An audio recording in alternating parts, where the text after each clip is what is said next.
Hey, I'm Mama Dionne, Mama Sayat. I am the host of Live, Listen, and Learn podcast, the podcast that reminds you that we're all connected.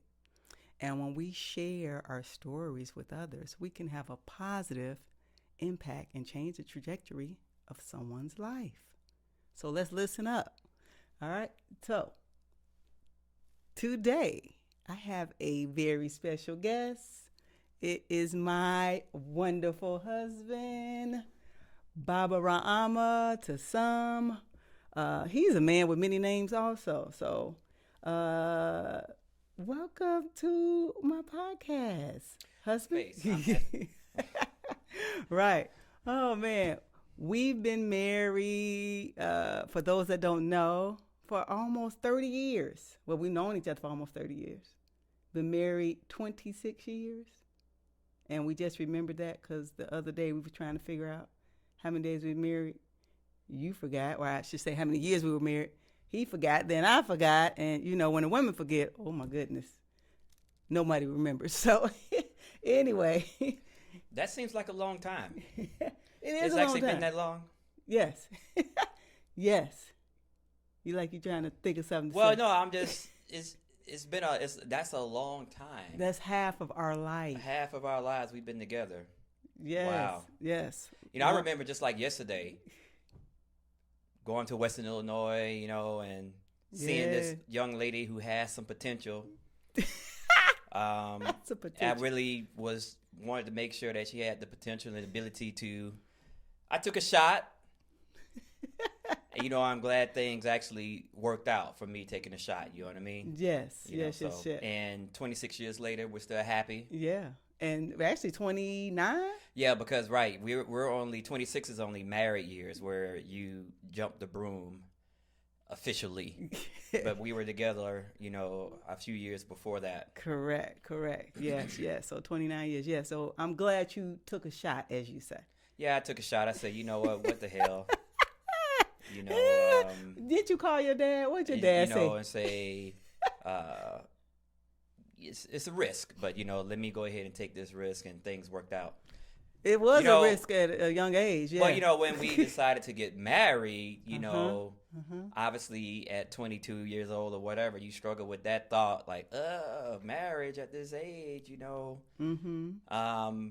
So I called my dad up, and my dad, I say, Dad, you know, I'm thinking about getting married, you know, blah, blah, blah. I got a little anxiety with it. Right. And he gave me some words of wisdom. He said, you know, getting married is like getting a shot from the doctor. It only hurts for a minute.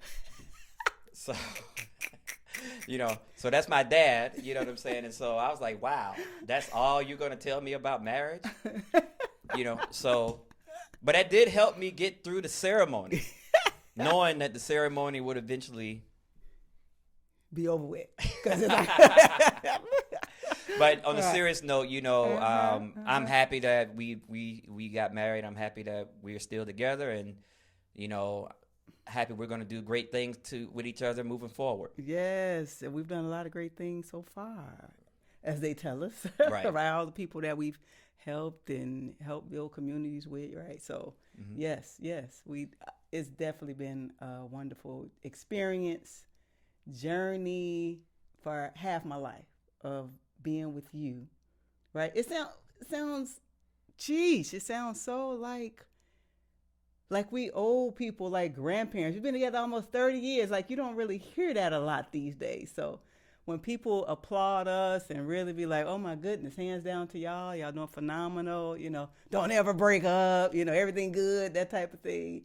Yes, it's definitely, I can understand why they say it, because you don't hear that often these days. People that are 50 years old has been married for 30 years, almost 30 Absolutely. years. Yeah. So wonderful. So wanted to use this podcast to talk about dating and marriage then and now. You know, from when we got married a long time ago, right, as we've already said, the conversations about dating and marriage was totally different than what they are now. You know, when you out in the world today, or you listen to your friends, or you in the barbershop, you say, or, I'm at the salon or something like that, the conversations are totally different. Right. So, and it's a lot more people that are not married. They're looking to be married or not, right? That conversation is even different, Back in the day, a lot of women were looking to be married. For instance, like you said, when we met at Western, I always told my mom, I'm going to get married to somebody, have a nice home, white picket fence, live the American dream, and be happy, happily ever after, live happily ever after. And she said she always knew that about me, because I was always dating somebody, I was always in a relationship. And she said, well, look at here. Because I didn't even want to go away to college. I wanted to stay here in Chicago. I thought I was going to find my man in Chicago, right? So she said, well, look at here. I went and got this book for you, and the book was about this thick. I told you about that, right? Book was about this thick. And she was like, no, you're going to look in this book, and you're going to find you a college. You don't have to stay in Chicago, you don't have to stay in Illinois, but you're getting out of the house, right? And so I said, oh my goodness. So I had to look through the book, and that's where I discovered Western Illinois, and a couple of friends went there also. So that was good for me. That helped me with that transition, having friends there. But when I went to college, my brain, I just always said to myself, I'm going to find my husband at college. I just knew that. I just came to earth. You spoke it into power. Yes. You spoke it into existence. Yes, I did. Yes, right. I did. I definitely did. And I didn't really know what I was doing. Of course, I'm only 18, but at the same time, I knew I had a strong urge that I wanted to. That was a high value thing within you to get it done. Yes, sir. So I was getting something it that done. motivated you to go through relationships. Yes. I was not thinking about going to college to party. I wasn't thinking about going to college. I was always a good student, so I knew I was going to get, A's and B's, right? Right. But I would say the third thing on the list, probably even the second thing on the list, was I'm going to find me a husband. Right. And so my mindset was totally different, and probably because of the examples that I had. A lot of my family members was already married and had been married a long time. And so I had that example of women getting married, staying with the husband by any means necessary. And that was really all I knew. And so the conversations were different then. Yeah. So. Yeah, it's definitely the conversations were, are different now. Yes. Because even myself, I didn't necessarily project it like you. It's like, I'm looking for a wife, but I knew that that was something that I wanted. Maybe not at the time, but eventually that's something that I thought I wanted. And so when you listen to young people talk today, they get this mindset now of, I don't necessarily have to be married. You don't have to necessarily be married now to be successful. Right. And I just think that's just kind of a outcome of psychological protection of themselves to arrive at that conclusion based on the fact that nobody's getting married or, marriages aren't working, right? I think, what did they say, 85% of black marriages end in divorce, and, like 80% of all households are run by single moms. So I guess with those particular stats, you kind of eventually arrive at the, like I say, the psychological protection mechanism that, you don't really have to be married to be successful. Who said that? Correct. So therefore, I'm not going to make it a goal anymore. Correct. And that's what you hear a lot now from young people and or people who haven't been married or whatever, is that, you know what, you don't necessarily have to be. Right. Now, mind you, most of these people that say that used to say they were looking to get married. Now it's, no, you really don't have to be married. Correct. Yes. The mindset have definitely changed. The conversations changed. Even back in the day, it used to be go to school, get a job, get married, right? So that conversation has changed. I don't even know if people talking about going to school these days, going to college, right? That even that conversation, that's a whole nother conversation, but people are even talking differently about that. So would you say that because there's so many single people in the world and they grew up in single parent households, that attribute to the way that the mindset that they have now? And would you say because there's so many single people in the world looking for people, they all kind of maybe feed off of each other in the conversations. They kind of, if it's not a lot of us married and we're all single, right? The conversation is going to shift to, well, girl, you do fine by yourself. You've been doing fine all this time. And so nobody's really motivating people to get married, so to speak. Well, you're dealing with something that you try to apply yourself, and if it doesn't work out, and if that's the repetitive thing where you try to get into a relationship, they don't work out, whatever reason, you know what I'm saying? I think eventually you arrive at that conclusion, not to mention when you're looking at people in your space right. who are 50, 60 years old, who aren't married or whatever, I think that becomes a reality. But at the same time, I think this generation, when I say generation, I mean Generation Z, millennials, a lot of the concepts that we were told, get a job, go to college, get a job, get married. I think that was the structural thing that was preached as an expression of control, so to speak. You know what I mean? Even though it benefited society that those family units were built. Yeah. But I think now with the new generation, I think part of it is what they see and what they've witnessed. Part of it is what they've witnessed through their own trials and tribulations through trying to get into relationships and they're not working. And the fact that the parameters that were quote unquote pushed on people, right? The moral standards that were pushed on people when we grew up, right? I don't think those moral standards apply now. As a matter of fact, most of the that generation is really bucking those those concepts. Right. Typically, those are brought forth through religious organizations, whether it be Islam or Christianity, that were promoting, hey, you have to be married, you have to be monogamous, you have to do all these different things, or you're looked at as being weird. You know what I'm saying? And so now I think what's happening is they're kind of shunning all of those quote-unquote traditional mechanisms, for lack of a better word, customs, mechanisms, control mechanisms, whatever you want to call it. But I think they're finding themselves in a space where even though they're shunning these things, they don't have the ability to do what innately they're trying to do. So they're basically saying, hey, we're not going to do that, but we're going to try to do it our way. But guess what? What is your way and how are you going to do it? What's the structure? What's the strategy to it? You know what I'm saying? I don't think they have that. But I think one thing they're very determined about is not doing it the way that their parents did it. So you get into all types of things of that. But I think ultimately they do want to be married. But I think eventually the way they go about it puts them in limited success. And then therefore they psychologically develop the mindset that, you don't necessarily have to be married to be single, to be successful. To be successful.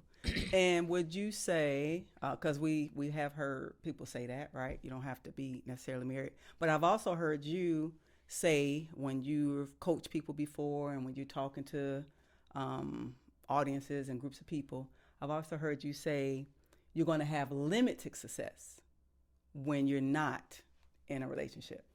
Well, so the condition of when we come to the universe, when we come to Earth, when we're born into Earth, we have assets and liabilities. Well, not assets. We have personality traits that become our power in our life. You know what I'm saying? And so our life is really configured to support this particular natal personality. And so if we get good at this natal personality, we get good at all the things in life because everything in life is there to motivate us, put us in a position to master this personality. That's kind of what the ancestors told us. Yes. So we're in this world to be successful, but part of that success is dependent upon being pollinated by the greatness of somebody else. And there's no greater position of development and rearing and motivating to get to your higher success than that intimate relationship that you have with that partnership within a marriage. Correct. And so we don't necessarily have to call it marriage, but commitment, you can call it whatever you want to, but we need that interaction for us to achieve our highest success. And so, yes, single people typically don't do as well as happy married couples because they typically get stuck in their development. But if you're intimate with a person, you can't lie to this person. You can lie to, you know what I'm saying? If you're running for office or whatever, you can lie to the people that you're voters, but you can't lie to your wife or your husband. They know exactly what your capabilities are. They know exactly what your limitations are. Right. And if they're in a good relationship, they're going to try to move you beyond those limitations. You know what I'm saying? Because guess what? Your limitations are going to cause issues within the relationship. So they're going to help you get to a space of being greater. And so, yeah, single people. And I remember there was a study years ago that actually documented that. Just looking at single people and then looking at married happy people, and realized that, yeah, the married couples typically did better long term than the single people, because you miss out on a huge portion of the acceleration of your growth. They make it, not to sound cliche, but the increase of your power, of your ability. You know, I think about you and I and how, our personalities are kind of contrast. Right. But for me to even sit here and have a conversation on social media or whatever, on YouTube, I can attribute to you. I can attribute to, the ability to engage people in a way to where not only can I influence them, but they actually like me. It's attributed to me being in your space, because prior to that, I didn't have that. And so that's the power of relationships. If you get into a good relationship where that person's assets uplift your liabilities, then we call that person a soulmate. Very good. Very good. And thank you. I'm glad that I have attributed to your success over all these years. You can pay me later. I know what your pay me later would be mean, but anyway. Hey. Oh, goodness. I'm due for a raise. Oh, my goodness. So anyway, that is one of the things that attracted me to this man. He always had me laughing when I was looking for, and back in the day, which leads me to my next question, but when I was looking for a husband, I had this long list, right? Women walk around with this list, right? And you was like, list? What list you talking about? But I had this long list of the qualities, the characteristics. Y'all know what I'm talking about, ladies, and maybe even men. Men, probably have. I mean, you can answer that. Do men walk around with a list? But I don't know what list you're referring to, first of all. So you have to clarify what list are we talking about? The list of qualities that you're looking for in a man. They got to be tall, short, strong. I got you. Yeah. Brown eyes, wavy hair, curly hair, afro, right? Got to dress a certain way. And so I had this list, and had a situation with, rewind back to Western, pre-youth. So this was before his time, before I was married to Baba. I was in a relationship, and I think I already stated that I was always find myself in relationships, what I thought was good relationships, right?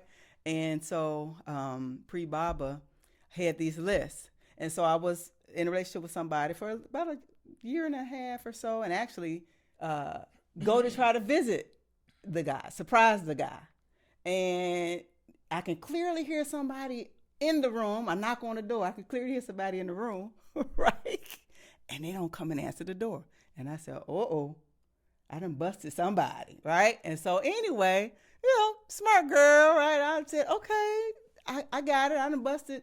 These busted. But anyway, fast forward. That was a whole funny story after that. But I remember going back to college, and I said to myself, forget the list. Forget men. I don't want to date anybody right now. I'm going to work on myself. And I went through that long story because, there's a lot of talk these days, and I know a lot of women, and self-care is big, and working on yourself is big, making yourself become the best version of yourself, right? All this is a big conversation. But it stands true. I started to work on myself. I had that epiphany. I sat and listened. I listened to the messages that was coming to me, and it was saying, work on yourself. Throw the list out. Throw it out the window. Work on yourself so that you can better the list is the problem. So you can correct. Right. And so the list prevented me from looking at myself and looking at what's good for me. Well, that makes perfect sense because the list is based on ego. There you go. So the ego is projecting what it wants when the goal of life is to increase.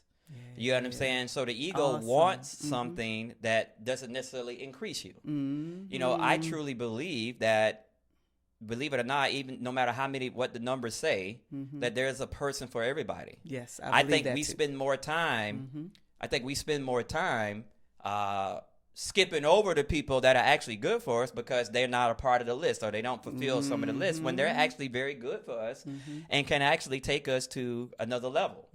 And so we skip over people because we don't like the fact that they're too passive. We don't like the fact that they may have a little weight. Well, when date them and you make them lose weight, help them lose weight. You know what I'm saying? But, you know, now I'm not saying that to give away attraction, because obviously you want to be physically attracted. You have to be physically attracted. Yes, you do. But my point of saying this is that some people like guys who are kind of thuggish. You know what I'm saying? And so where you have guys who are doing well in society that are trying to date you. Right.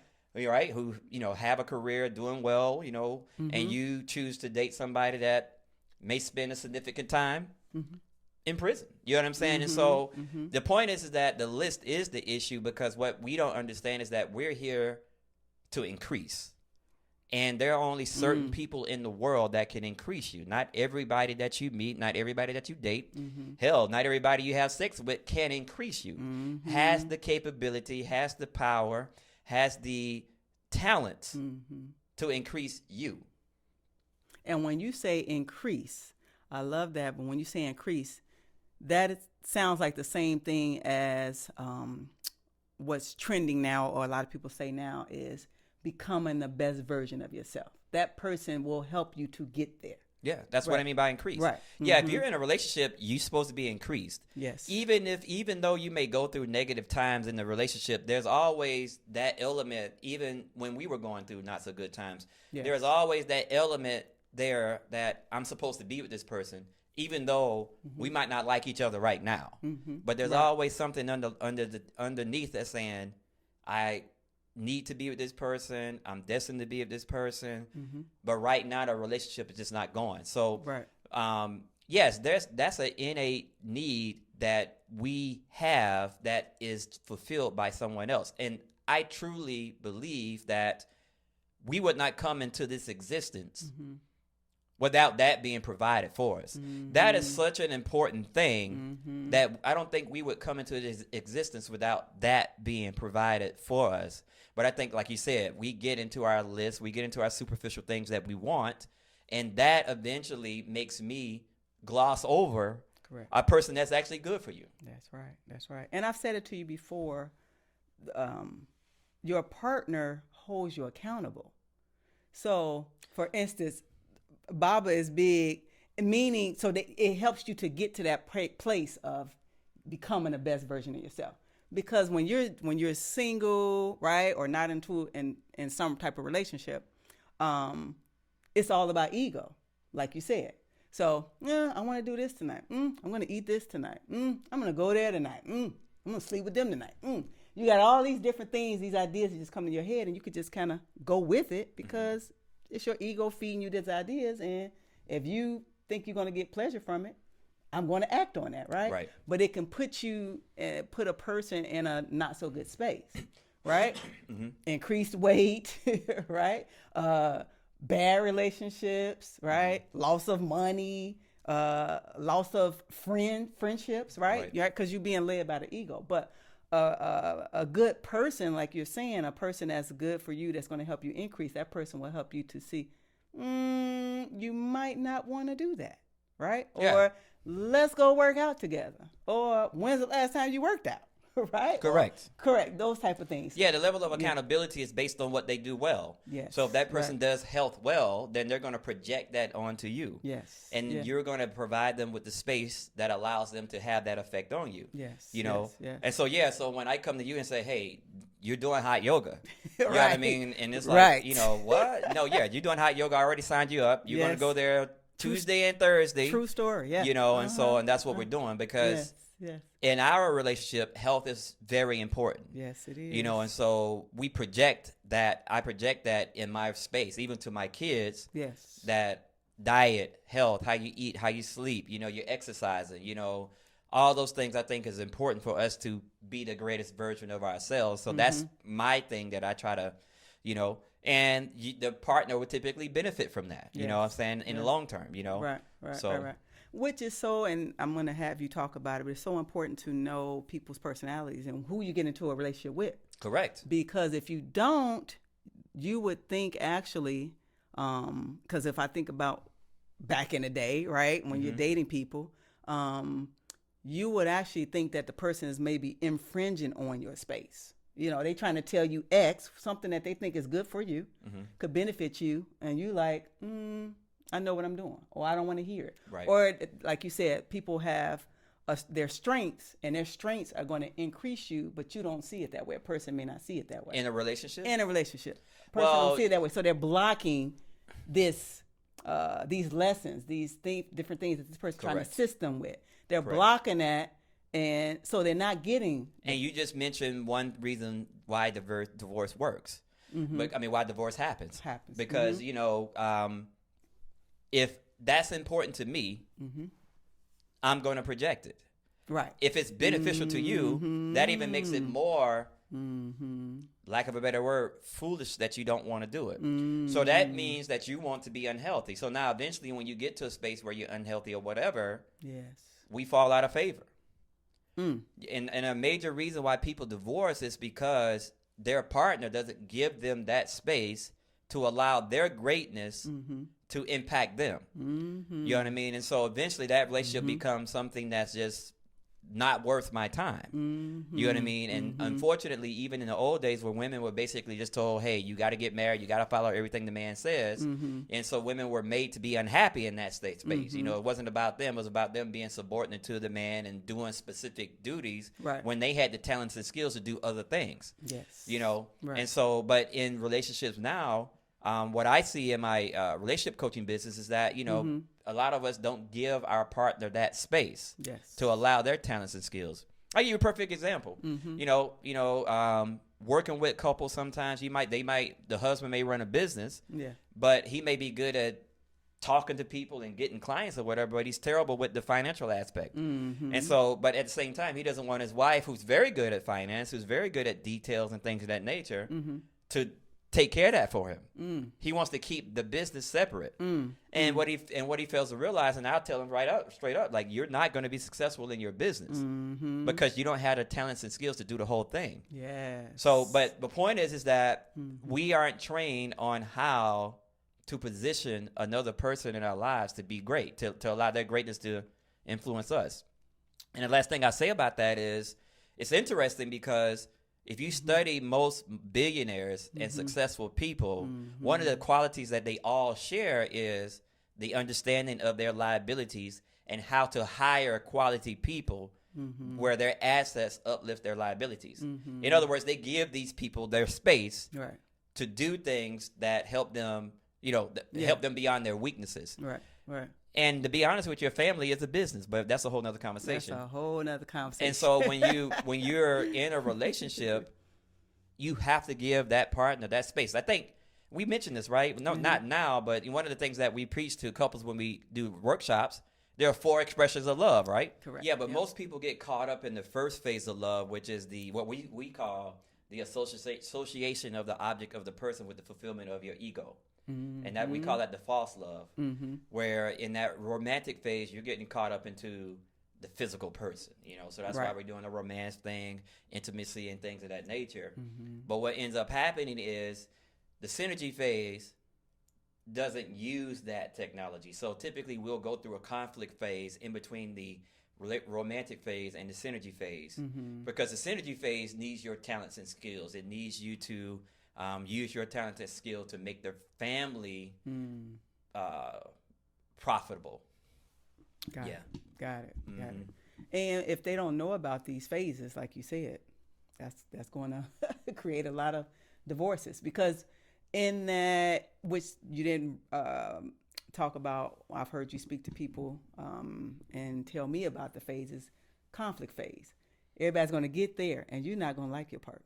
Like well, it's not about liking because it's about just getting through the conflict phase because the monotony of the romantic phase has to be broken up. Yes. Because the purpose of the romantic phase is simply just the bond. That's why the concept of wedding is right? Bringing man and woman, bringing the vibration and resources together.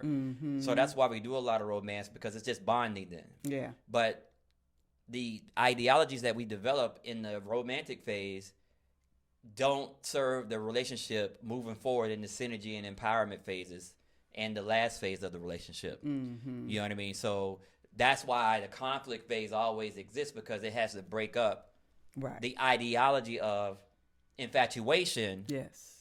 So that we can move on into the synergy phase. Got it. Where now we love each other not because this person is the most awesome piece of chocolate that I've ever known. But we love this person now because of what they do. Right. How they do it. Right. We love what they do and how they do it. And you know, it's funny, a lot of people get into relationships, get into marriage, and never really develop that level of respect. Where you can look at a person and say, I love what they do for the family, how they use their skills and sets to bring benefit to the family. And vice versa. So you have a lot of women who are homemakers that husband never comes home and says that to them. So, yeah. And that's yeah. So, that is awesome. Something you said reminded me about how my list switched. And it went from looking at what kind of clothes they wore and how their hair looked and all of that and were they tall and strong to what's the work ethic? You know, what's their family life? What's their family background? How do they treat their mom? Right. Because the way a man treats his mom is how he's going to typically treat his wife. Right. And most women look for somebody that's a resemblance of their own father. Okay. But if we fast forward to today, there are a lot of children, there are a lot of people that may have may not had a father in their life, right? And so it's a lot of people like that. Yes, a lot of people that's like that, right? And again, I have to say, because there are a lot of phenomenal single fathers that we know and good friends with a lot of these men, but their child may grow up without having a mother in their life, right? And so children are kind of out there trying to figure it out themselves. People are out there trying to figure it out themselves. It's a lot to overcome. Yes, a lot to overcome. So especially with the crack, epidemic and what we went through with that without going into details, so you have a lot of single people and, single people who, a single woman who may have never had a father. That's going to impact how she deals with a husband. That's right. No question about it. That's you know what I mean? And so, and vice versa. Right. A husband who didn't have a good relationship with his mom is going to have an impact on how so there's a lot of things that we have to overcome. But I think the ancestors gave us technology to help and use, you know what I'm saying? Like natal personality, being able to know your natal personality, being able to know that this person is a good fit for you, being able to know what situations are going to come up in this relationship prior to you going through those situations so that you can, deal with them. Being able to come to workshops, and even though you didn't have that experience with a husband or whatever, you can be trained and assisted to, increase your ability to be successful in relationships. Those are all things that we in our organization do for people. Yes, that's right. That's right. And when you do the self-reflection part, like we spoke on earlier, there's really, I heard this man speaking, I can't remember his name, but he said, there's really no room for excuses anymore. When you become a grown person, you have to figure out, it doesn't matter what your background was, it doesn't matter how much you got to overcome, like you just said, because a lot of people got to overcome different things. Everybody's story is different, right? For some, it might look a little more challenging than somebody else. Right. But it doesn't matter. You have to do your own self-work. Right. In order for you to be in a great relationship. Right. In order for you to be a great father. Mm-hmm. In order for you to be a great friend, a great mother, a great wife, great husband, right? Yeah, so I like that, but we have to change it because you don't have to do your own work prior to you getting into a relationship. No, that is right. That's right. But if you're in a relationship, you gotta self-reflect. Yes. Because again, that's another thing that we've been trained, unfortunately, incorrect, is that we're not responsible for our outcomes. That we're not responsible for what's happening. What outcomes that are coming about within our space. We've been trained to, blame the other person. Blame the person, blame other things outside of us, but versus understanding that, we're all expressions of the source and we are bringing about these outcomes. So life success demands a level of self-reflection, but it's not just pure self-reflection. Your self-reflection and what you need to understand about yourself is specific to you. It's kind of like algebra. You can be in multiple math class, but this specific one is algebra. The other class you're in is calculus. Those both demand different techniques, different strategies, you know what I'm saying, different calculations and so on. The same thing in life. You are your own person. You have your own vibration. You are your own uniqueness. And so you have to self-reflect about that. You have to know what that uniqueness is so you can manage it, understand it, learn from the past, get better at it moving forward. And that's an amazing thing from the ancient, I guess, Egyptian system is how they formulate the world. Yes. That's a beautiful thing. You wasn't brought here through happenstance or whatever, just randomly. No. You were given something to do. Correct. And that makes it easier. It makes it easier for you to see versus you just kind of going out into the universe and trying to figure things out.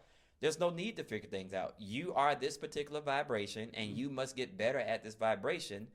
And if you get better at this vibration, your relationship success will increase. It's just that simple. It's just that simple. I mean, you and I would not be together if it wasn't for that technology. No, sir. And so, that's the thing that I want everybody who's going to listen to this to understand, that you and I would not be together if it wasn't for that technology, if it wasn't for me to understand, oh, this is how she works. Yes. And you understand, oh, this is why he does that. And then once we understand that about each other, now we can assist each other to increase. We can hold each other accountable to getting better. And both people getting better automatically 100% leads to a successful, happy relationship. That's right. That's right. And, when you touched on the ancestors and, the African culture, right? That is something that's lost. So for people to learn or to hear that there is a system that's still around where you can learn about yourself, learn about these energies, learn about what's a good fit for you, who's a good fit for you, who's a good match for you, that is a great starting point for a lot of people, because people are trying to figure it out themselves, and that's a complex thing to figure out. Oh, man. It's 256 combinations. Those could go. I mean, it's just a lot for you. Now, some people innately do fall into place and kind of understand it. Yeah. But maybe after 2 or 3 divorces or whatever. And the people that survive, based on me coaching people, the people that have been in relationships for 10 plus years or whatever, they're diametrical opposites. They have the right relationship fits. Now, even though they may have not know exactly what it is, but they typically have that. And some of them would you say some of them will move on even if they're not happy? Let's say, what's the question? Even if it's a good fit, some people still break up. Right? I have rarely seen that, because when people are a good fit, they automatically fall into a place in relationship to each other of increasing each other. So now, like I say, we all go through phases in the relationship, and we have to endure certain things. And you're going to go through a conflict phase. Right. There's no question about that. Right. Some people survive, and some people don't. Yes. But I think they innately increase each other, even though they may not be able to verbalize exactly what it is. And the relationships that I know and have coached, they have a very good relationship. When you coach people who may not be in a good space and may not be in a good relationship, that's a different coaching session. It's a lot harder than dealing with somebody who's going through some problems, but they're the right fit for each other. Yeah, I get that. So fast forward to today, Baba, if you meet somebody, right, and they're talking about some of the things we said, I don't think I need to be in a relationship. I'm fine by myself. I'm successful, that type of thing. And they start to kind of ask you questions about that, or kind of pick your brain, you know, what do you say? Or why I can't find a man? Or what do you think I need to do? Type of thing. What's maybe something you would talk to them about? I know definitely you would talk to them about energy. Right, they would have to know their native personality. That helps us assess who's going to be a right fit for them. Mm-hmm. You know, what's interesting, and remember that question, I don't want to get lost, but you know what's interesting, like solar women. Yeah. Women who have a solar energy, you know what I mean, and they're drivers. Mm-hmm. Well, they typically their level of success is not the greatest, because we've all been sold on the fact that you got to have a strong man. You got to have a man that, you know, John Wayne type man, you know what I'm saying? You know, well, you know, and not all men vibrate that way. Oh, and that's not a good point. that's not a good fit for a driver type personality. She thinks she wants that, but you don't. So she goes Gotcha. out and tries to date these people, and it doesn't work out because they end up starting to fight, probably physically fight. You know what I'm saying? And eventually she gets out. But the guy who's passive enough, is more receptive to her. Yes. She doesn't. She looks down. She looks down her nose at him because he's not a strong man. So you know, one thing we gotta do is get rid of all these labels that we've been told. Yeah, and the list. The list. You know, I was on a radio station here locally in Chicago. I'm not gonna say any names there. I remember saying that, and people kind of came at me because they actually think that there's only one way a man can vibrate. You know what I'm saying? It's like that's not the case. So that's the concept of, you know, that natal vibration. But if I was to bump into somebody, and in layman's terms, without getting into a lot of detail, I would tell them to just think increase. And you know, and you gotta go into that relationship thinking increase, thinking that this person has to increase your health and wealth. This person has to increase your abilities. This person has to increase your business or career success. And last but not least, this person has to increase your life happiness. An object cannot do that. So if you're trying to get into a relationship with an object, you can't do that. But I think if we just think on that level, I think we'll start finding our way intuitively to the right person. Yes. You know what I'm saying? Yes. And not unfortunately, but in the past, that was done for us. You know what I'm saying? Yeah. Through the church or through the mosque or whatever, where it's like, you know, you get married because of these reasons. Does he have a good job? That's right. And so they kind of took care of that for us. Right.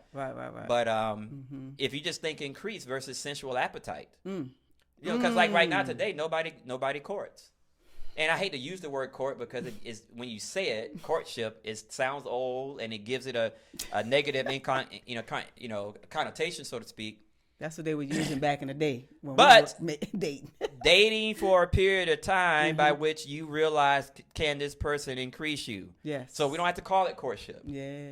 You get what I'm saying? Yes. And so, because sex is a bonding ritual. And it bonds me before I get to the point of understanding whether this person is a good fit for me. And so that's what I would tell a person. Like, look, just think increase. You know, a person, you can be in a relationship with a person that fulfills your list, but that person decreases you in every way. And therefore, you spend your life trying to make that decrease right for the relationship when it's really wrong. So now you're unhealthy. You know what I'm saying? So now you date somebody who introduces you to drinking, and now we all alcoholics in here. You know, introduces you to drugs. And again, I know drugs sounds old, but my point is that there's no increase. Yes. I love it. Listen, that's why I married you. I saw all this in you when you didn't even see it in yourself, my brother. When you didn't even see it in yourself, my brother, there was times I was like, it's getting tough, man. It's getting tough, right? Because we had examples. We had wonderful families, right? Come from different backgrounds, but we had wonderful families. But I love your family. You love my family. So they were great examples for us. And what we learned from them helped us in our relationship. Right? I think the take home is, relationships are actually very enjoyable, very fun. Yes. You know, people talk about, well, are you still having fun? I'm like, I have way more fun than I had at 20, to be honest, because I was stupid and crazy when I was 20. Right. So what I called from was really just times of pleasure and times of down, right? But now we're in full enjoyment. Yes. And Yes. happy with each other. I mean, and that's something that you can get. I think what people need to understand is that you can get there. It takes a little technicality. Yes. It takes a little bit of you dropping some of the things that you think you know. Yes. But I think we all can get there. Yes. No, we definitely can. We definitely can. I love what you say. That is the hope what people were listening to. If with all of the wonderful advice, information, the conversation we just had, I hope that they take that piece from that. Relationships can be a wonderful thing. So don't throw them out, women or men. Keep wanting to be in a relationship, right? Mm-hmm. Because it can help you to increase. Mm-hmm. Wonderful thing by Ra Ama. Oh, I'm so happy to have you as my first guest. Thanks for having me. Podcast. Yeah, and I'm glad I made the choice years ago to take a chance on this young lady over here that was quiet to herself. You know what I mean? Yes. So thanks. I'm glad. Yeah. She's still funny after all these years. Woo. Still funny. Yes, and that is one thing that keeps the relationship going. Oh, really? Humor. Oh, yes. Yeah. Amongst a lot of other things, but humor is one of the things that keeps us going. All right. Yes. All right. Thank you. Thank you for listening. Again, hope you learned something. And thank you for watching Live, Listen, and Learn podcast. All right. We'll see you next time.